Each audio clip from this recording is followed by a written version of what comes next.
You are watching Live OK Television. Life OK समाचारको साथमा Balvatika school Pepsicola learning made simple Jiva life to your style wellness mall natural way to improve your health. नमस्कार, life OK समाचारमा स्वागत छ। सुरुमा मुख्य समाचार। थप 1157 जनामा कोरोना संक्रमण पुष्टि। माओवादी केन्द्रद्वारा पार्टीको आन्तरिक संगठनलाई व्यवस्थित पार्न गृह कार्य सुरु। सूचना सञ्चार क्षेत्रमा भएका विकासको व्यवहारमा अभ्यास गर्न पाएको अधिकारलाई न्यूनीकरण गर्न नहुने दाबी।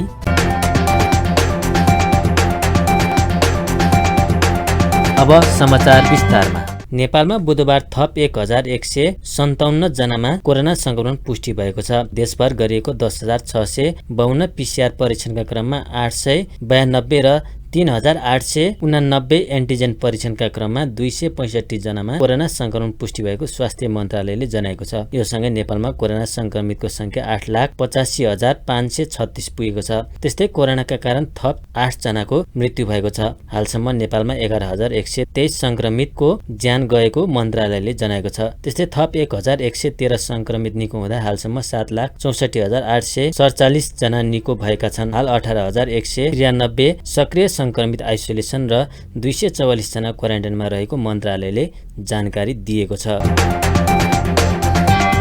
नेकपाले पार्टीको आन्तरिक संगठनलाई व्यवस्थित पार्न गृह कार्य सुरु गरेको छ। बुधबार पेरिस टाढामा बसेको माओवादी स्थायी कमिटी बैठकमा पार्टीको संगठन व्यवस्थित र विस्तार गर्ने योजना पेश भएको हो। उक्त योजना बैठकले स्वीकार गरेको नेता देव प्रसाद गुरुङले जानकारी दिनुभयो। त्यस्तै विभिन्न समयमा भएका पार्टी एकताका आधारमा संगठन समेट्न छुटेका नेताहरूको समायोजनका लागि गठित कार्यदलले सुझाव पेश गरेको र कार्यान्वयनमा लैजाने निर्णय भएको नेता गुरुङले बताउनुभयो। त्यस्तै पार्टीको स्कुल विभाग सम्बन्धी व्यवस्थाका बारेमा केही योजनाहरू बैठकमा पेश भएको र अध्ययन गरेर टुङ्गो लगाउने निर्णय भएको उहाँले बताउनुभयो। त्यस्तै सरकार गठनका बारेमा गठबन्धन बीच छलफल गरेर आवश्यक निर्णयमा पुग्ने र त्यसैका आधारमा पार्टीले नाम पठाउने गुरुङले बताउनुभयो। गुरुङले एमाले सदन अवरुद्ध गरेको अवस्थामा विपक्षीसँग सरकारको तर्फबाट छलफल गरेर संसदको प्रक्रिया अघि बढाउनु पर्ने धारणा राख्नुभयो। आज पार्टीको स्थायी समितिको बैठकमा मुख्यतः पार्टीकै संगठनात्मक विषयहरूमा चाहिँ थियो। त्यसमा अब एउटा त पार्टीको आन्तरिक सम्मेलनहरूको चाहिँ तयारी चलिरहेको चाहिँ छ। वडा गाउँपालिका नगरपालिका र प्रदेशहरू लगायतका विभिन्न तहगत सम्मेलनहरूको तयारी चलिरहेको छ।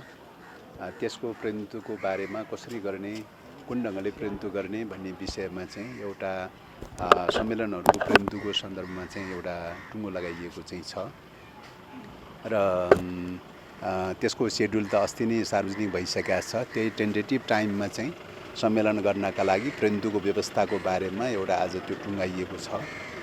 दोस्रो कुरा, सङ्गठनलाई अझ व्यवस्थित पार्नका लागि सङ्गठन विभागको तर्फबाट पनि केही सुझावहरू चाहिँ आएको चाहिँ छ र कसरी चाहिँ पार्टीलाई विस्तार गर्ने, सम्मेलनहरूलाई कसरी व्यवस्थित गर्ने र कसरी प्रभावकारी बनाउने र सङ्गठन कसरी विस्तार गर्ने, गुणात्मक ढङ्गले एउटा सङ्गठनलाई कसरी विस्तार गर्दै लैजाने भन्ने प्रकारको चाहिँ सङ्गठनात्मक विस्तार सम्बन्धी केही योजनाहरू पनि सङ्गठन विभागले प्रस्तुत गरेको चाहिँ छ। ती कुराहरू पनि मूलभूत रूपमा स्वीकार गरेको चाहिँ छ मतलब स्थायी समितिले। त्यसपछि अर्को कुरा, यो विगत कालमा विभिन्न समयमा भएका पार्टी एकता, विभिन्न घटकहरूसँग भएको पार्टी एकताको बारेमा सङ्गठनमा समेट्न छुटेका चाहिँ साथीहरूको सन्दर्भमा एउटा बीचमा अध्ययन प्रतिवेदन प्रस्तुत गर्नलाई कार्यदल बनेको थियो र त्यो कार्यदलले प्रतिवेदन तयार गरेर चाहिँ आज स्थायी समितिमा बुझाएको चाहिँ छ र अब त्यो कार्यदलले बुझाएको सुझावलाई चाहिँ अब हेरेर त्यही अनुसार चाहिँ अब सङ्गठनात्मक प्रक्रियाहरूमा लैजानका लागि चाहिँ कार्यदलले पेश गरेको सुझावलाई ध्यान दिएर अगाडि बढ्ने भन्ने कुरा भएको छ। र चौथो कुरा चाहिँ यो पार्टीको स्कुल विभागले पार्टीलाई व्यवस्थित रूपले स्कुलिङ गर्नका लागि स्कुल विभाग सम्बन्धी व्यवस्थाहरूको बारेमा पाठ्यक्रम लगायतका स्कुल विभागलाई कसरी लैजाने भन्ने विषयमा केही योजनाहरू प्रस्तुत भएको छ। त्यसमा पनि अध्ययन गरेर छलफल गरेर अर्को मिटिङमा चाहिँ त्यसलाई टुङ्गो लगाउने भन्ने कुरा भएको छ। यसरी मुख्यतः चाहिँ आज सङ्गठनसँग जोडिएका विषयहरूकै बारेमा चाहिँ केन्द्रित रह्यो। त्यसबाहेक चाहिँ अरू विषयहरू खासै त्यति धेरै उठेको छैन। यिनै विषयहरूमा केन्द्रित रह्यो। अनि सरकार विस्तारका विषयमा सरकार विस्तारको विषयमा अब नेताहरूको बिचमा चाहिँ अहिलेसम्म त कानुनी जटिलताले गर्दाखेरि त्यो प्रक्रिया अगाडि बढेको थिएन। अब कानुनी जटिलता एक हदसम्म अन्त हुने प्रक्रियामा गएको छ। त्यो अन्त भइसकेपछि अब दलहरूको बिचमा बसेर गठबन्धनमा रहेका दलहरूको बिचमा बसेर मन्त्री परिषदबारे नीतिगत निर्णयहरू गरिसकेपछि अब त्यही आधारमा पार्टीहरूले चाहिँ आफ्ना प्रतिनिधिहरू पठाउने कुरा हुन्छ भन्ने देखिन्छ। त्यसबारेमा अब 5 दलको बिचमा छलफल गरेर त्यो टुङ्गोमा नपुगिसकेका हुनाले त्यो विषय चाहिँ आज स्थायी समितिमा खासै त्यो विषयमा एजेन्डाको रूपमा उठेन। चाहिँ त्यो धार्मिक खालको त्योसँग जोडिएका केही तयारीका पाटाहरूको विषयमा होला, तर समग्र विषयमा होइन। र अब त्यही क्रममा चाहिँ भोलि चाहिँ अब अलिकति यो सदन यो कानुनी पाटाहरूलाई खुलाउनका लागि सदनको भूमिका सदनसँग धेरै कुरा जोडिया छ। अब सदन नेकपा एमाले अवरुद्ध गरिरहेको अवस्था छ। त्यसैले सदन खुल्नुपर्छ भन्ने हाम्रो मान्यता हो। चाहिँ विपक्षसँग पनि कुराकानी गरेर सहमति जुटाएर सरकारको तर्फबाट वार्ता गरेर चाहिँ सदन खुलाउनुपर्छ भनेर भनिरहेको चाहिँ छ। त्यसको लागि प्रधानमन्त्रीज्यूले छिट्टै चाहिँ सर्वदलीय बैठक बोलाउने भन्ने कुरा पनि छ। र मलाई लाग्छ सर्वदलीय बैठक बोलाएर सहमति समझदारी बन्यो भने सदनको प्रक्रिया अगाडि बढ्ला, केही अर्जेन्ट एजेन्डाहरू प्रक्रिया अगाडि बढ्ला। यदि चाहिँ प्रतिपक्षले चाहिँ तपाईँको अवरुद्ध गरिरह्यो भने चाहिँ अब सदनबाट चाहिँ हिजो चाहिँ बजेट सम्बन्धी अध्यादेश चाहिँ अर्जेन्ट विषय भएको हुनाले चाहिँ सङ्कटको विषय भएको हुनाले चाहिँ बाध्यात्मक रूपले अगाडि बढाइयो। चाहिँ अरू विधेयकहरू त रेगुलर कोर्सका विधेयकहरू त त्यो रूपले अगाडि बढ्दैन। चाहिँ आपसी सबै सहमतिको आधारमा अगाडि बढ्ने कुरा हो। यदि प्रतिपक्ष सदन अवरुद्ध गरिरहने र त्यही ढङ्गले चाहिँ रहिरहने हो भने त सदन तत्काल सदन सञ्चालन गरिरहनुको पनि त्यही धेरै अर्थ रहँदैन। त्यस कारणले गर्दाखेरि प्रतिपक्षसँग पनि कुराकानी गरेर चाहिँ सरकारको तर्फबाट सबै दलहरूसँग कुराकानी गरेर चाहिँ सदन खुलाउने वातावरण चाहिँ कोसिस गर्ने भन्ने कुरा चाहिँ भएको छ। बैठकमा माओवादी अध्यक्ष पुष्पकमल दाहाल प्रचण्डले छिट्टै सत्ता गठबन्धनको बैठक बसेर मन्त्रीमण्डललाई पूर्णता दिने तयारी भएको बताउनु भएको थियो। ऊर्जा जलस्रोत तथा सिँचाइ मन्त्री पम्फा भुसालले सूचना सञ्चार क्षेत्रमा भएका विकासको व्यवहारमा अभ्यास गर्न पाएको अधिकारलाई न्यूनीकरण गर्न नहुने बताउनु भएको छ। बुधबार काठमाडौँमा केबल टेलिभिजन व्यवसायीहरूको राष्ट्रिय भेला उद्घाटन गर्दै उहाँले आन्दोलनबाट प्राप्त गरेको महत्त्वपूर्ण हक सूचना र सञ्चार पनि रहेको भन्दै यस क्षेत्रको अधिकारलाई न्यूनीकरण गर्न नहुने बताउनु भएको हो। उहाँले केबलको विषयमा उत्पन्न समस्यालाई राज्यले द्विपक्षीय संवादद्वारा हल गर्ने बताउनुभयो। समग्र निजी क्षेत्रलाई विश्वासमा लिएर निकै विकासको गतिविधि अगाडि बढाउने सरकारको नीति भएको स्पष्ट पार्नुभयो। व्यवसायीका पेशागत जीवनमा परेका समस्यालाई राज्यले सकारात्मक ढङ्गले ग्रहण गर्ने उहाँको भनाइ छ। र अनि राष्ट्रिय प्रसारण मात्रै होइन, साना साना मतलब सहरहरूबाट प्रसारण गर्ने केबल टेलिभिजन लगायतका विभिन्न छन्।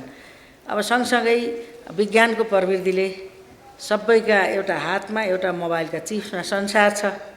त्यसको नियमन कसरी गर्ने, अनुगमन कसरी गर्ने, नियन्त्रण कसरी गर्नेका आदिबारे पनि चुनौतीहरू छन्, जसको अलिक बढी सामान्य चाहिँ राज्यका हकमा पनि हुन्छ।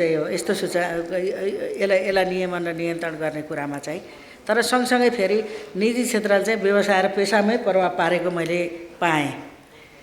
त्यसैले म यहाँहरूलाई के प्रतिबद्धता जनाउँछु भने यहाँहरूका पेसागत जीवनमा परेका समस्याहरू, चुनौतीहरू, त्यसलाई चाहिँ राज्यले सरकारले सकारात्मक ढङ्गले ग्रहण गर्नेछ। मैले पनि नेपाल सरकारको मन्त्रीको हिसाबले चाहिँ मैले सकारात्मक ढङ्गले लिन्छु र संवादद्वारा यसलाई समाधान गर्ने कुराको पनि मैले यहाँहरूलाई विश्वास दिलाउँछु।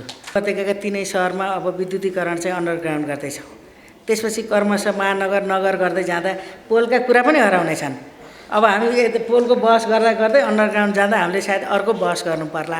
त्यसैले विकसित टेक्नोलोजीलाई प्रविधिलाई तरिकालाई पनि फेरि हामीले परिमार्जित गर्दै जाने कुरा। तर सरकार सबैको अभिभावक हो। सरकारले निजी क्षेत्रका, सामुदायिक क्षेत्रका या व्यक्तिगत हिसाबले जनताका समेत समस्याको आवश्यकताको सम्बोधन गर्ने एउटा अधिकार बेसिस राज्य भएको कारणले चाहिँ तपाईँहरूका पेसागत अहिले चाहिँ समस्या समाधान गर्नुभएको छ। कति तपाईँले डेभलप गर्नुपर्ने होला, कति राज्यले भएका नीति लागू गर्नुपर्ने होला, कतिपय कुरा हाम्रो नीतिले नभएका कुराको चाहिँ नीतिमा विकास गर्ने कुरा, विधिमा विकास गर्ने कुरा र आवश्यक पर्यो भने कानुनमै संशोधन गर्नु परे पनि सरकार चाहिँ अगाडि बढ्ने कुरामा निजी क्षेत्रका तपाईँहरू यो सञ्चार क्षेत्रमा एउटा यो केबल टेलिभिजनको क्षेत्रमा लाग्नुभएका साथीहरूको व्यावसायिकताको रक्षा का निम्ति चाहिँ सधैँ तपाईँहरूको अभिभावक हो भन्ने कुरालाई चाहिँ बडो गहिरोसित आत्मसात गर्न होला। मैले यही ढङ्गले मैले सरकारमा यो कुरा पुर्याउँछु र तपाईँहरूका समस्या समाधान गर्न मैले चाहिँ संवाद गर्नका निम्ति सम्बद्ध जुन मन्त्रालय हो, जुन निकाय हो, म अनुरोध गर्छु र आवश्यक परे हामी एउटा कार्यदल बनाएर सरकारी स्तरबाट यो क्षेत्रको नै प्रतिनिधित्व हुने गरेर स्टेक होल्डर पनि त्यहाँ हुने गरेर गर्नुपर्छ। त्यस्तै केबल टेलिभिजन व्यवसायी महासंघका अध्यक्ष ध्रुव शर्माले विद्युत प्राधिकरणले पोल भाडा बढाएको भन्दै व्यवसायीहरू नै संकटमा पर्ने बताउनुभयो। पोल भाडा, गैर कानुनी प्रसारण तथा क्लिन फिल्ड लगायत विविध समसामयिक विषयमा पटक पटक माग गर्दा पनि सुनवाई नभएको उहाँको गुनासो छ। नेपालभरिको चाहिँ केबल अपरेटरदेखि लिएर इन्टरनेट प्रदायकहरूलाई चाहिँ तपाईँको पोलको भाडाको शुल्क तिर्नुहोस् अथवा हामी चाहिँ तपाईँको तार झारिदिन्छौँ भन्ने उहाँले धम्कीपूर्ण रूपमा चाहिँ 3-4 सूचना निकालिरहनु भएको छ होइन। र यो विषयमा हामीले आज मात्रै होइन 3 वर्षबाट विगत उहाँहरूसँग वार्ता गर्न कोसिस गरेका छौँ, तर उहाँले हामीलाई वार्तामा कहिले पनि नबोलाउने, एकतर्फी रूपमा मन्त्रालय अरू बसेर निर्णय गर्ने होइन।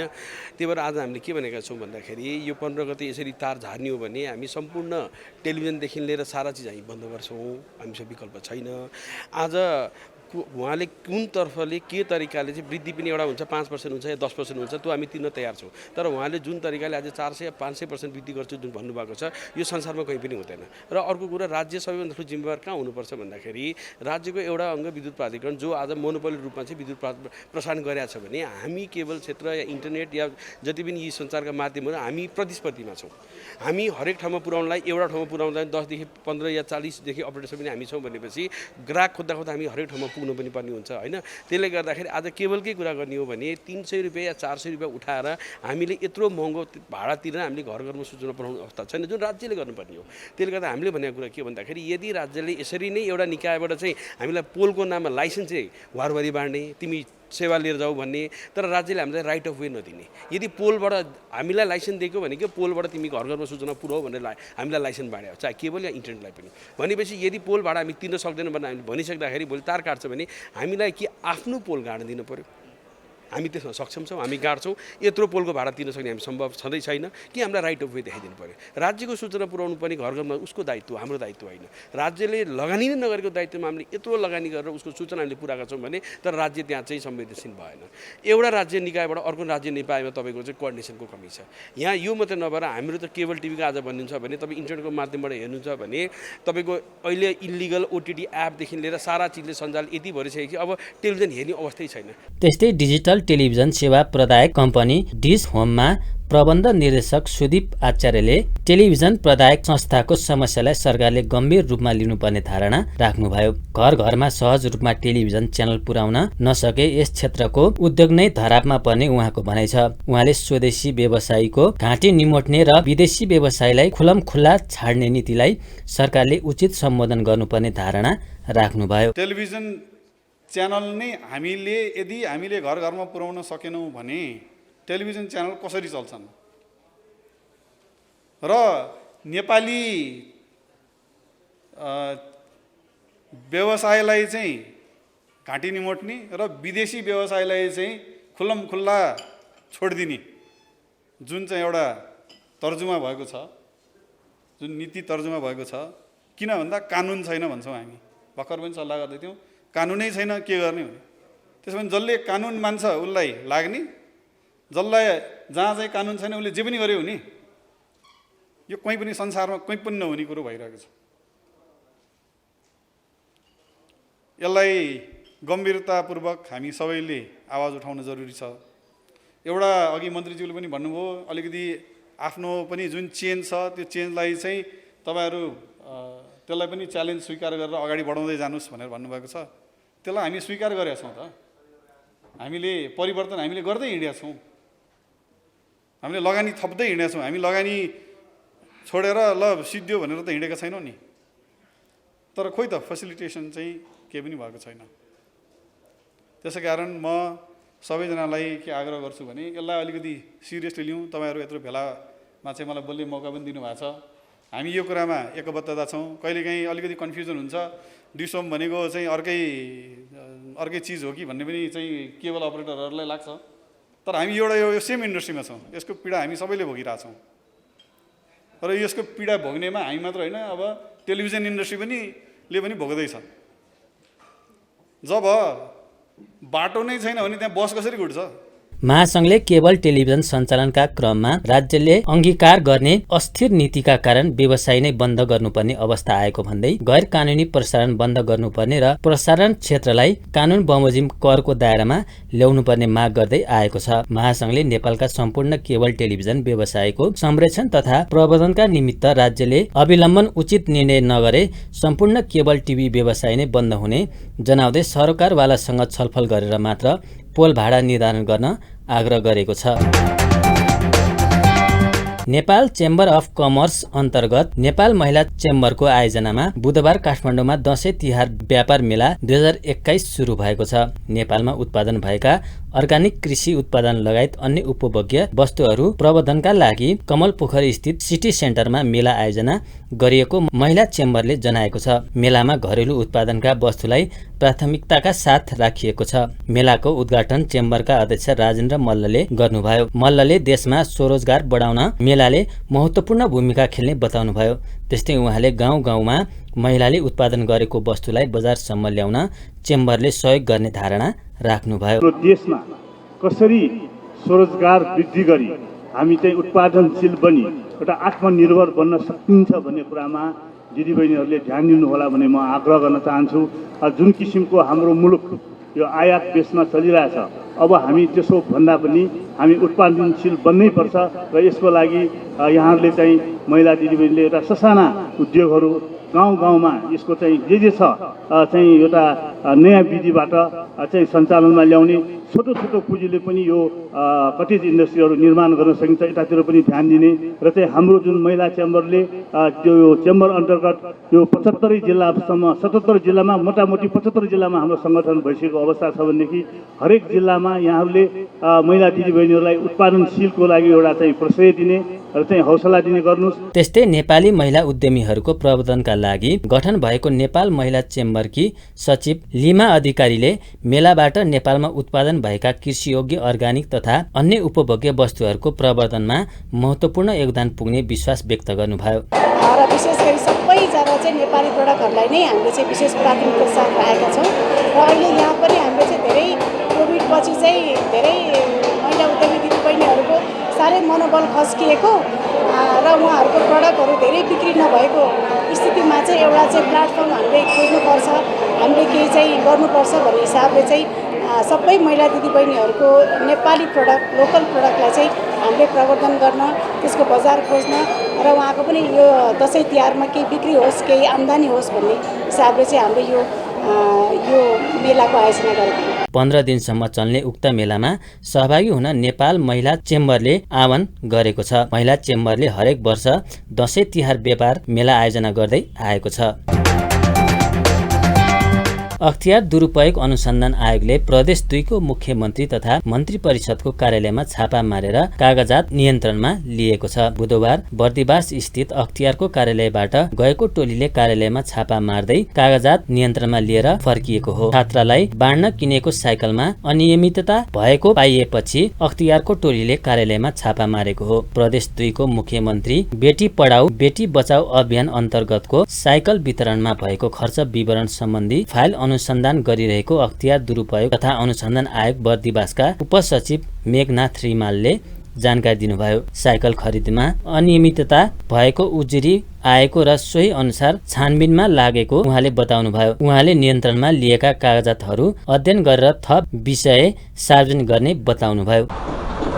साइकल वितरण गरेको विषयमा नि उजुरी परेको छ। कहाँबाट हजुर हाम्रो कुन अख्तियार दुरुपयोग अनुसन्धान आयोगको कार्यालय बर्दिवास, त्यसको बारेमा चाहिँ अहिले तत्काल छैन। हामी अहिले चाहिँ यसैको कागजातहरू अध्ययन गर्ने क्रममा छौँ। यसको बारेमा अरू म पछि नै हामी जानकारी गराउँछौँ। आएको कारणले टमाटर जानकारी लिएर जानु पऱ्यो भने पनि हामी चाहिँ कागजात यहाँ अध्ययन गर्छौँ। पहिला अध्ययन गरिसके पश्चात लिएर जाने अथवा नलाने भनेको चाहिँ पछि नै थाहा हुन्छ। प्रदेश सरकारको महत्त्वाकांक्षी योजनामध्ये एक बेटी पढाऊ बेटी बचाऊ अन्तर्गत साइकल खरिदमा व्यापक अनियमितता भएको आरोप मुख्यमन्त्री कार्यालयले छ। मुख्यमन्त्री तथा मन्त्री परिषद कार्यालयले 2 चरणमा गरी 27,262 थान साइकल खरिद गरेको थियो। एमसीसी खारेजी तथा महँगी नियन्त्रण गर्नुपर्ने, भ्रष्टाचारीलाई कारबाही गर्नुपर्ने भन्दै राष्ट्रिय प्रजातन्त्र पार्टीले काठमाडौँमा विरोध प्रदर्शन गरेको छ। काठमाडौँको माइती घरबाट सुरु भएको प्रदर्शन नयाँ बानेश्वर पुगेर समापन भएको थियो। प्रदर्शनकारीले अमेरिकी सहायता परियोजना एमसीसी राष्ट्रघाती भएको भन्दै त्यसको खारेजी गर्नुपर्ने भन्दै नाराबाजी गरेका थिए।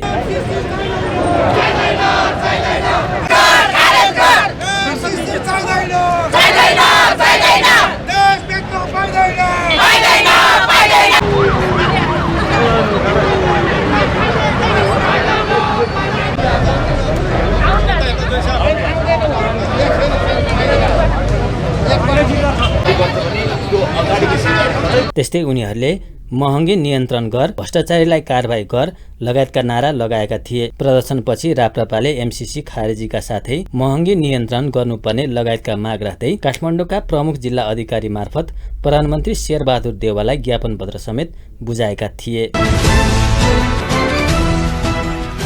सुनको भाव लगातार ओह्रालो लागेको छ। सुन तोलामा 100 रुपियाँले घटेको हो। यस दिन छापला सुन प्रति तोला 88,900 रुपियाँ तोकिएको नेपाल सुनचाँदी व्यवसायी महासंघले जनाएको छ। यस्तै तेजाबी सुन प्रति तोला 88,450 रुपियाँमा कारोबार भइरहेको छ। चाँदीको मूल्य भने स्थिर रहेको छ। यस दिन चाँदी अघिल्लो दिनकै कारोबारमा मूल्य अर्थात् प्रति तोला 1,155 रुपियाँमा खरिद बिक्री हुँदैछ।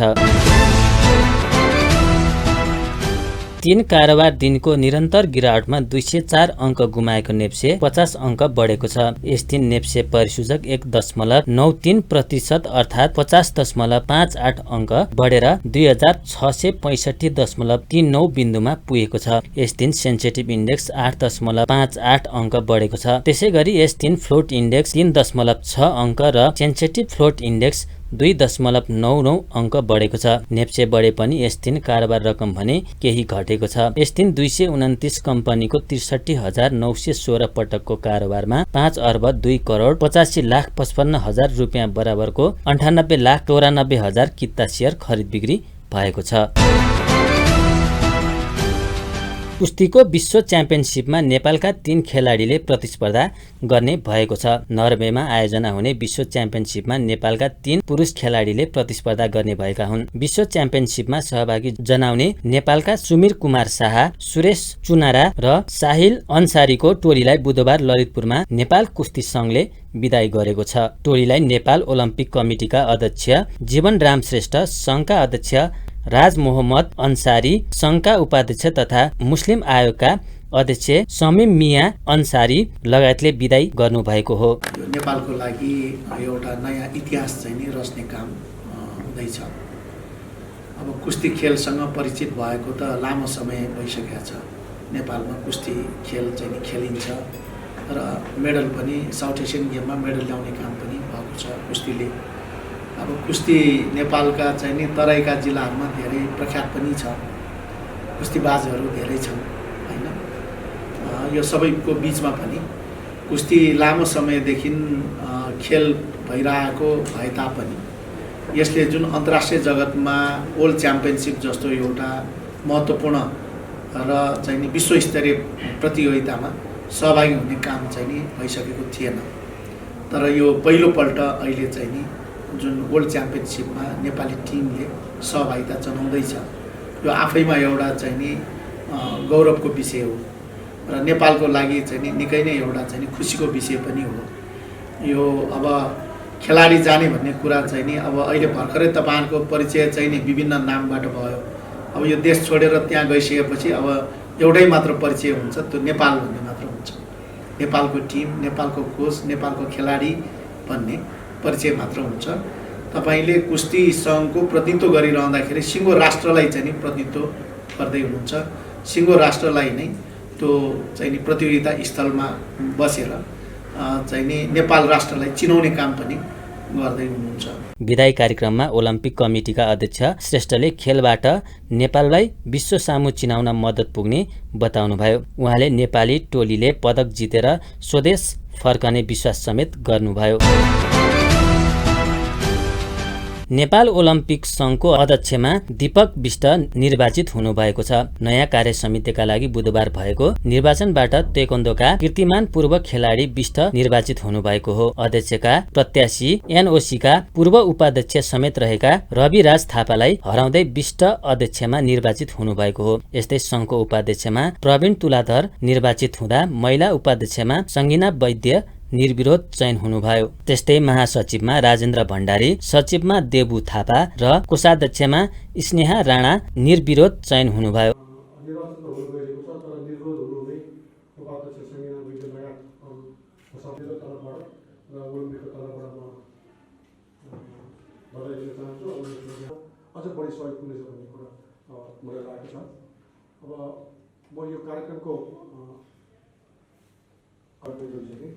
अब केही ढिला नगरिकन म आजको प्रमुख अतिथि नेपाल ओलम्पिक अध्यक्ष माननीय जीवनराम छेत्रीज्यूलाई यो आजको यो ज्ञानहरूको अनुभवको यो ज्ञानको अभावको कारणले पनि हुन सक्छ, तर अब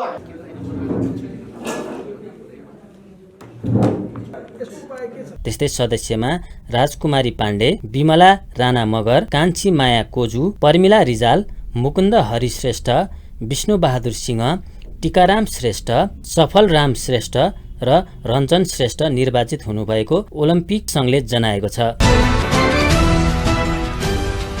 विभागीय टिम नेपाल पुलिस क्लब समूह विजेता बन्दै 6औं संस्करणको NBA महिला तथा पुरुष क्लब भलिबल च्याम्पियनसिपको पुरुषतर्फ क्वार्टर फाइनलमा प्रवेश गरेको छ। त्रिपुरेश्वर स्थित राखेप कवड हलमा बुधबार गण्डकी प्रदेशलाई 3-0 को सोझो सेटमा पराजित गर्दै पुलिस समूह विजेता बनेको हो। पुलिसले गण्डकीमाथि 25-14 र 25-18 को सेटमा पराजित गर्यो। यस जितसँगै समूह बी को विजेता पुलिसले 3 खेलमा 9 अङ्क जोड्यो। त्यस्तै त्रिपुरेश्वर स्थित राखेप कवड हलमा नै बुधबार हेल्प नेपालले गलकोट स्पोर्ट्स क्लबलाई 3-1 को सेटमा पराजित गर्यो। हेल्प नेपालले गलकोटमाथि 25-18, 22-25, 25-22 र 25-19 को सेटमा पराजित गरेको हो। यसै समूहको अर्को खेलमा मणि मुकुन्द भलिबल क्लबले दावाली मिलन क्लबलाई 25-16, 21-25, 25-15 र 25-23 ले पराजित गर्यो। नेपाल भलिबल संघले आयोजना गरेको च्याम्पियनसिपमा पुरुषतर्फ 14 टोली र महिलातर्फ 6 टोलीको सहभागिता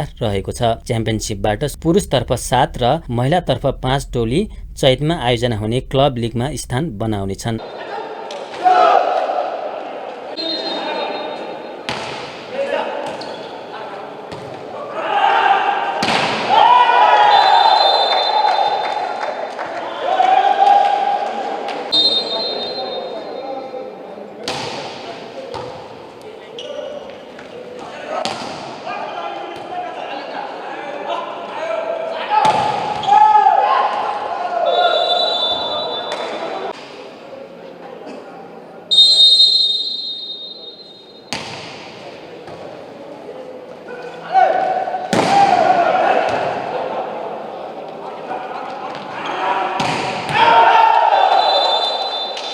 च्याम्पियनसिप अक्टोबर 2 देखि 10 सम्म आयोजना हुनेछ। नेपालले पहिलो पटक कुस्तीको विश्व च्याम्पियनसिपमा सहभागिता जनाउन लागेको हो। च्याम्पियनसिपमा सुमिरले 57 केजी तौल र सुरेशले 74 केजीमा प्रतिस्पर्धा गर्नेछन् भने साहिलको तौल समूह तय भएको छैन। नेपाली टोलीको मुख्य प्रशिक्षकमा धर्मराज यादव रहेका छन्।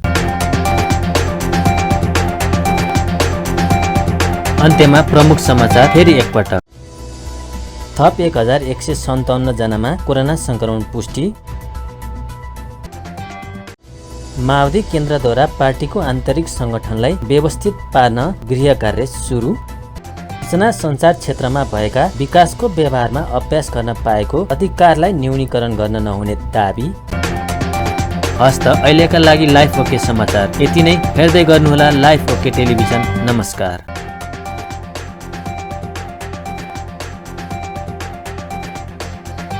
लाइफ ओके समाचारको साथमा Balvatika school Pepsicola, learning made simple, Jiva, a life to your style, wellness mall, or natural way to improve your health.